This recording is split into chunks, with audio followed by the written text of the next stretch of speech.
juga, tetapi memang beberapa calon anggota kabinet beliau itu sudah diajak rapat sejak berbulan-bulan yang lalu. Oh, bahkan berbulan-bulan lalu? Nah, itu yang Serius saya tahu. nih? Ya. 12 hari lagi transisi kepemimpinan nasional akan terjadi. Tanggal 20 Oktober yang akan datang, Bapak Jenderal TNI Purnawirawan Prabowo Subianto akan dilantik sebagai Presiden Republik Indonesia. Si Romi, padahal dia yang datang ke saya beberapa kali sebelumnya, dia minta saya jadi wapres. Ya. Itu yang sekarang masih diulangi 4 tahun kemudian. Memang problemnya Pak Mahfud itu kan selalu pengen menang sendiri. Dari dulu wataknya memang begitu. Gitu. Jadi kalau hari ini pun dia ulang setelah 4 tahun, ya mengukuhkan watak itu. Sufmi Dasko di satu kesempatan wawancara dengan awak media mengatakan setidaknya nanti 5 hari menjelang pelantikan alias tanggal 15 begitu ya, Kabinet Prabowo tuh udah fix siapa nama-nama yang akan mengisi dan juga formasi apa yang dipakai oleh Pak Prabowo dalam apa istilahnya nomenklatur kabinetnya nanti. Nah kemudian banyak orang menebak-nebak siapa-siapa ya ini gitu. Tapi ada tebakan yang paling out of the box. Tebakan atau mungkin info A1 dari seorang Romi P3. Dia mengatakan bahwa sebenarnya orang-orang itu yang akan Pak Prabowo letakkan di kursi menteri sudah diajak rapat-rapat rahasia berulang kali udah lama. Emang udah orangnya udah dipilih, udah diselami cara pikir, mindset dan juga kapabilitasnya menjadi menteri-menterinya Prabowo nanti. Udah diselami, sudah dicari-cari, udah ditentukan. Bahkan kata Romi udah diajak rapat-rapat nih. Waduh, ternyata udah fix nih ya. Juga, tetapi memang beberapa calon anggota kabinet beliau itu sudah diajak rapat sejak berbulan-bulan yang lalu. Oh, bahkan berbulan-bulan lalu? Nah, itu yang Serius saya tahu. nih? Ya, karena beliau selalu menerima presentasi dan berbagai, kan beliau shopping gagasan kan, dan gagasan itu dari siapapun beliau dengarkan. Dan yang mendampingi beliau di samping memang kalau ekonomi tentu Prof Pak Burhanuddin ya, yang memang ketua majelis pertimbangan juga di sana dan mantan gubernur BI ketua ya? dewan pakar ya. Dan ada beberapa yang memang hampir pasti, saya tidak bisa mengatakan pasti ya, karena yang sudah pakai seragam pun ada yang batal dilantik kan waktu beberapa saat yang lalu gitu. Jadi sudah diajak untuk menerima sesuai dengan tupoksinya.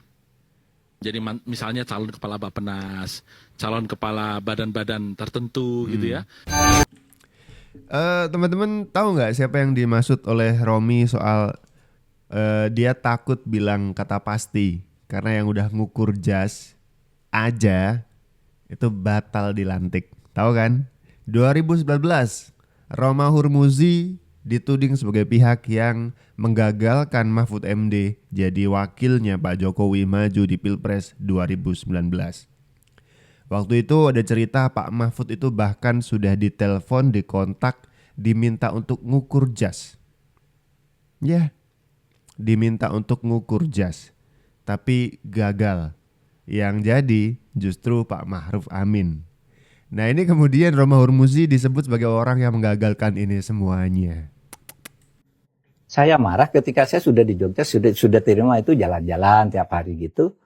Tiba-tiba saya lihat TV ada Romi, pimpinan P3, berkomentar di dalam diskusi itu bohong, itu siapa tuh yang mau Pak Mahfud jadi calon wakil presiden, tuh GR aja katanya. Datang sendiri ke istana. Wah, kurang ajar orang ini. Si Romi, padahal dia yang datang ke saya beberapa kali sebelumnya, dia minta saya jadi wapres. Ya. Itu yang sekarang masih diulangi 4 tahun kemudian. Memang problemnya Pak Mahfud itu kan selalu pengen menang sendiri. Dari dulu wataknya memang begitu. Gitu. Jadi kalau hari ini pun dia ulang setelah 4 tahun, ya mengukuhkan watak itu. Itu kalau ditelusuri kapan saya pernah bilang bohong, itu nggak pernah ada itu. Tapi itu juga kalimat yang masih dipakai sama Pak Mahfud sampai hari ini, sama dengan 4 tahun yang lalu. Dan apa yang terjadi di Bimasena itu, Mas? Yang terjadi kan saya minta klarifikasi karena Pak Mahfud menggunakan kata bohong itu Pak Mahfud. Saya nggak pernah. Saya mengatakan siapa yang nyuruh. Jadi begini, betul bahwa saya yang datang ke rumah Pak Mahfud tidak berkali-kali, 1 kali. Itu saya sudah bohong, kan gitu. Ini katakan berkali-kali. Iya kan berkali-kali kan. Saya 1 kali datang di rumah Pak Mahfud yang di belakang gedung Antam. Nah, saya datang ke Pak Mahfud membuat komitmen, mari kita sinergi Pak Mahfud. P3 mencalonkan Bapak, dan kemudian Bapak membantu P3. Caranya gimana? Caranya adalah bantu kami untuk menentukan portofolio kabinet ketika nanti Bapak menjadi Wapres. Yang kedua, bantu kami dengan Bapak berkampanye di basis-basis yang di situ Pak Mahfud kan orang Madura ya. Saya orang Madura juga gitu. Jadi yang brandingnya Pak Mahfud sebagai Madura kan lebih kuat karena beliau besar di sana. Kalau saya kan besar di Jogja gitu. Nah, saya minta untuk kampanye. Oke, clear. Tapi saya ingat betul waktu itu ketika salaman. Mulai hari ini Pak Mahfud ada update informasi apapun dari istana tentang pencalonan Pak Mahfud, tolong saya dikasih tahu. Sebaliknya, saya ada update apapun dari hasil komunikasi saya ke istana, apakah itu dengan presiden atau yang lain, saya juga akan kasih tahu. Yang terjadi adalah ketimpangan komunikasi. Saya update terus beliau nggak pernah mengupdate. Bahkan sampai ketika Pak Mahfud sudah disuruh ngurus SKCK, disuruh ngukur baju, itu saya tidak diberitahu sama sekali. Akhirnya saya didampingi saya punya sekjen, Pak Arsul Sani, waktu itu saya jelasin. Dikonfirmasi sama media. Mas Romi, Pak Mahfud itu hanya 100 meter loh dari sini di T1. Udah ngukur. Ya yang nyuruh siapa? Bener dong. Loh saya nggak pernah dikasih tahu. Lain halnya kalau pagi itu Pak Mahfud mengupdate saya. Karena Pak Mahfud masih menelpon saya. Oh, begitu ya. Ya udah. Kamis paginya Caimin terima Pak Mahfud. Ini udah Kamis pagi nih, yang sorenya ke pelataran Menteng tadi. Kamis paginya terima Pak Mahfud, sekitar jam 10. Saya lihat di media, wah, berarti confirm Pak Mahfud. Karena udah clear berarti Caimin. Pak Erlangga ke Bu Sinta, ke rumahnya Bu Sinta, Gus Dur. Ada apa ya? Bingung saya kan. Rupanya setelah itu mereka berdua pergi ke Bu Mega dan mengatakan, Bu, kalau Pak Jokowi tetap mengajak Pak Mahfud MD, maka Golkar dan PKB keluar dari koalisi, kami maju sendiri. Jadi kalau besok ada Erlangga Caimin, itu sejarahnya sudah bibit-bibitnya dimulai tahun 2019. Makanya saya katakan, gak usah malu-malu lah, maju aja lagi sekarang. Maju beneran. Itu membela kehormatan partai, dan sekaligus membela politik berbasis partai. Oke, jadi kembali yang quote-unquote, saya nggak mau ngomong mengancam ya, tapi Kan tadi Pak Mahfud ngomong, ada yang mengancam akan keluar kan koalisi. Ya itu Pak Erlangga dan Golkar dan PKB. Oke, kembali ke peristiwa Anda. Jam 2 Anda menuju pelataran, iya kan? Enggak. Jam 2 saya ditelepon diminta untuk siap-siap ke pelataran. Oke, bersama sekjen bawa stempel. Ya, 3:30 saya ditelepon untuk belok ke istana, nggak jadi ke pelataran. Itu Anda sudah di jalan? Masih di DPP kan dekat kan ya. Diponegoro. Saya masih tapi sekjen saya udah jalan ke pelataran.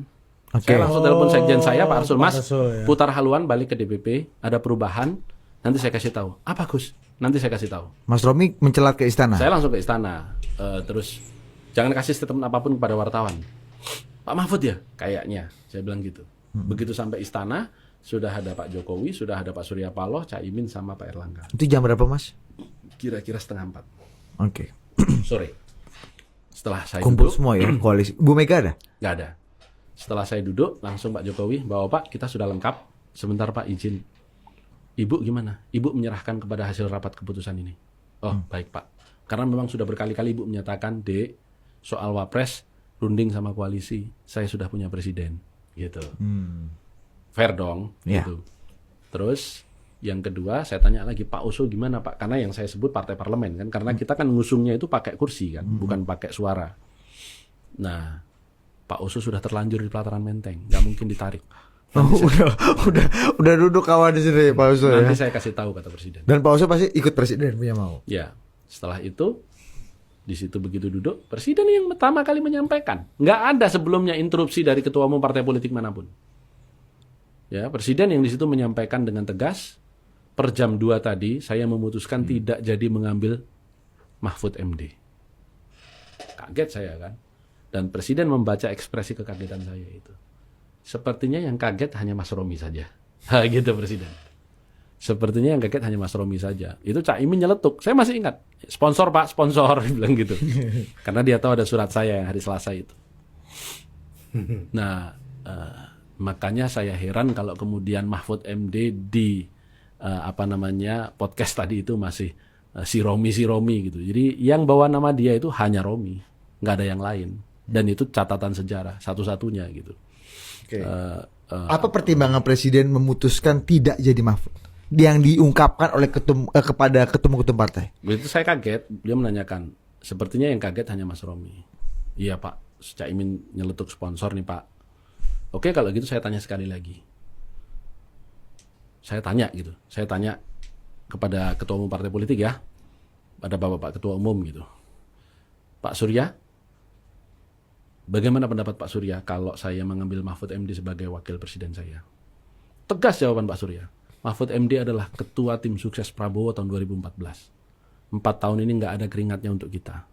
Alasan apa kita mencalonkan dia sebagai wapres? Itu tegas. Pak Surya.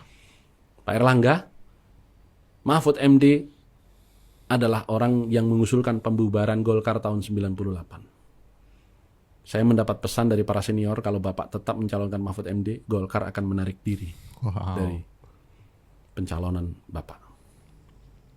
Clear. Seperti informasi yang kemudian saya dapat belakangan. Caimin, sikap PKB, sikap PBNU Pak. Sampai hari ini Mahfud tidak dianggap sebagai orang NU oleh PBNU. Jadi PKB tidak bisa menerima Mahfud MD. Sudah? Udah 3 yang nolak tuh. Udah 3. Udah tegas kan? P3 masih sama dengan usulan hari Selasa kemarin. Masih sama Pak. Oke, Bapak-Bapak sekalian. Bagaimana kalau Kiai Ma'ruf Amin yang saya pilih sebagai calon wakil presiden saya? Pak Surya setuju? Setuju. Pak Erlangga setuju? Setuju. Caimin? Setuju. Saya nggak perlu tanya pendapat P3. Selesai. Langsung pencet net.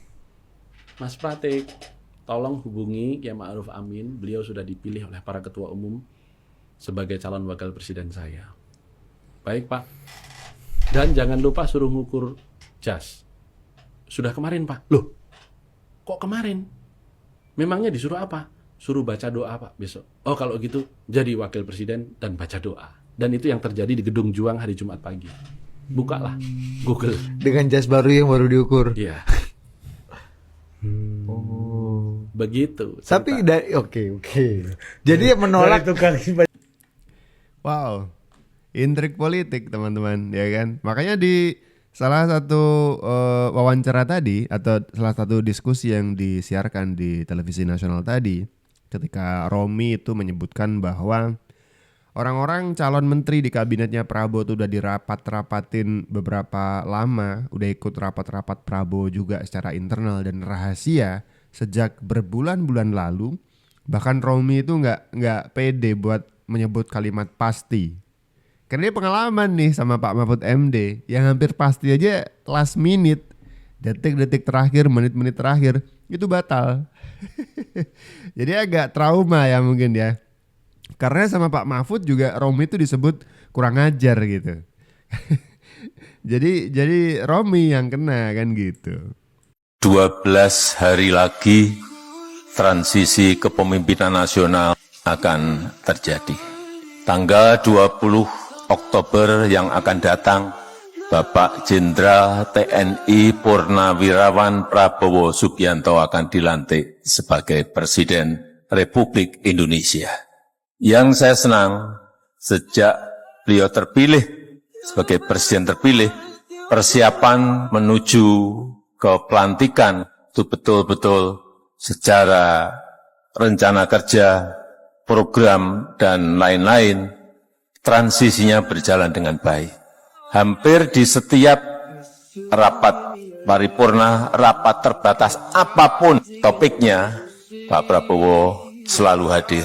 Kalau sebelumnya hanya untuk urusan pertahanan, tapi setelah menjadi presiden terpilih, di semua rapat terbatas, rapat paripurna selalu hadir, sehingga rencana-rencana untuk program unggulan yang akan dilaksanakan oleh Presiden Prabowo itu betul-betul disiapkan dengan baik dengan menteri-menteri yang sekarang. Sebagai contoh, untuk RAPBN 2025, saya nggak tahu berapa kali pertemuan Pak Prabowo dengan Menteri Keuangan Ibu Sri Mulyani. Hampir setiap minggu, hampir setiap hari bertemu untuk mempersiapkan itu.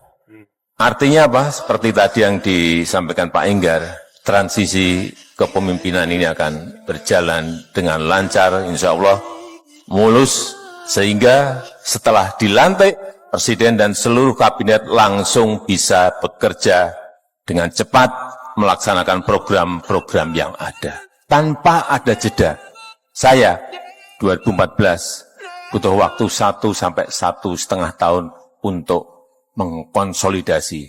Artinya 1 sampai 1,5 tahun waktu kita hilang. Karena itu saya sangat senang sekali proses transisi kepemerintahan ini kita harapkan yang tinggal 12 hari berjalan dengan baik dan berjalan dengan mulus. Oke, ini tuh Pak Jokowi lagi ngebandingin waktu beliau menjadi presiden 2014 tuh transisinya nggak terlalu mulus. Nah, maka itu dengan pengalaman ini Pak Jokowi tuh pengen ngasih sesuatu yang baik lah ke Pak Prabowo sebagai pemimpin selanjutnya, dikasih transisi semulus mungkin. Nyambung sama menteri-menteri yang udah disiapkan oleh Pak Prabowo menurut penuturan dari Romi P3, kemudian transisi yang begitu lancar, bagus, ini tonggak sejarah karena menurut Dede Uki transisi Jokowi ke Prabowo ini bukan cuman tercatat sebagai transisi termulus di Indonesia, ini bisa jadi sejarah dunia antara dua pemimpin melakukan transisi kekuasaan tuh yang paling mulus tuh yang ini gitu. Jadi ini penting. Kita akan menantikan bagaimana nanti gerak cepat Pak Prabowo ketika setelah dilantik akan sesaset apa gitu. Kalau harapan kalian seperti apa?